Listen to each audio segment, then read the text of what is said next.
హల్లెలూయా. మహాగణుడు మహోన్నతుడైన యేసుక్రీస్తు ప్రశస్త నామములో కృపా వాగ్దానమైన కార్యక్రమానికి మిమ్మల్ని ప్రేమతో ఆహ్వానిస్తున్నాం. దేవుని యొక్క సన్నిధిలో ప్రతిరోజు దేవుడు మనతో మాట్లాడుతున్న వాగ్దానంలో ఈరోజు కూడా మనను ధైర్యపరిచే మాటను జ్ఞాపకం చేసుకుందాం. పరిశుద్ధ గ్రంథం నుంచి మొదటి పేతురు రాసిన పత్రిక 5వ అధ్యాయము 7వ వచనం. ఆయన మిమ్మల్ని గూర్చి చింతించుచున్నాడు గనుక మీ చింత యావత్తు ఆయన మీద వేయుడి. ఆయన అనగా మనం ఆరాధించే దేవుడు మనల గురించి చింతిస్తున్నాడట. ఎందుకంటే మనం ఏ చింతల్లో ఉన్నామో, ఏ బాధల్లో ఉన్నామో, ఏ వేదనలో ఉన్నామో, ఏ బలహీనత శరీరంలో ఏ బలహీనతో మనము బలహీనమై ఉన్నామో, మనం ఆరాధించే దేవుడు మనల గురించి ఆయన చింతిస్తున్నాడట. కాబట్టి దేవుడు అంటున్నాడు, పరిశుద్ధాత్మదేవుడు, మీ చింత యావత్తు ఆయన మీదే వేయండి. మిమ్మల్ని గూర్చి దేవుడు చింతిస్తున్నాడు. మీ చింతలన్నీ తీర్చగలిగిన దేవుడు తండ్రికి మొరపెడతా ఉన్నాడు. మీ వేదనలను తొలగించగలిగిన సమర్థుడు.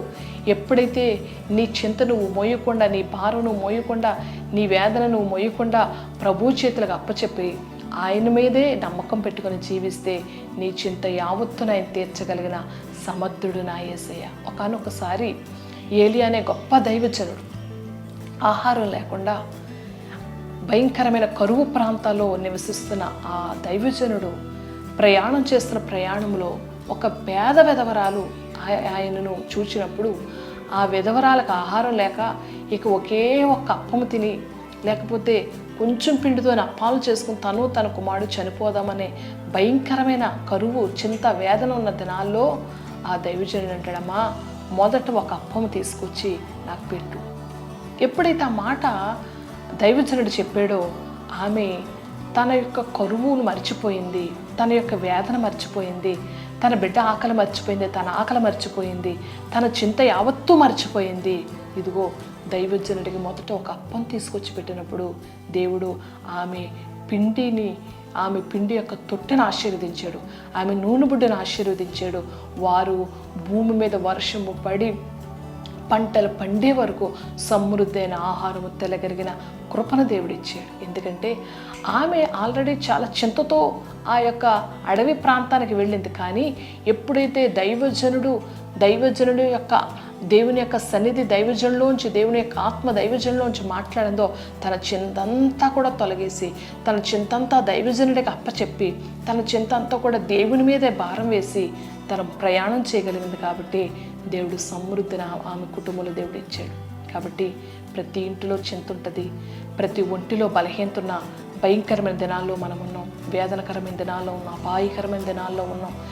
దేవుని యొక్క సన్నిధిలో ప్రతి దినము మనం బ్రతుకుతున్నామంటే ఆయన కృపే. కాబట్టి మీ యొక్క బ్రతుకుల్లో ఉన్న చింత, మీ కుటుంబంలో ఉన్న చింత, మీ శరీరంలో ఉన్న రోగమనే బలహీనత, రోగమనే చింత ఏదైతే ఉన్నదో దానిని దేవుని చేతులకు అప్పచెప్పు.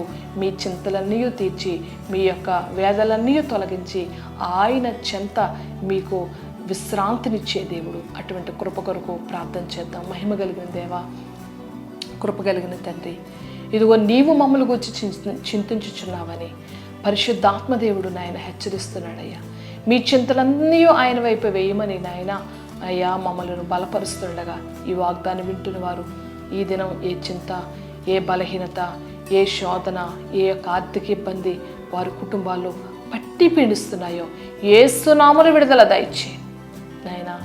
నీ కృప ఈ వాగ్దానం ఉంటున్న వారి జీవితంలో కుమ్మరించి ఆనాడు సారేపతి విధవరాలు కుటుంబాన్ని ఏ విధంగా పోషించావు, ఏ విధంగా సమృద్ధినిచ్చావో అటువంటి సమృద్ధి ప్రతి కుటుంబాల మీద కుమ్మరించండి.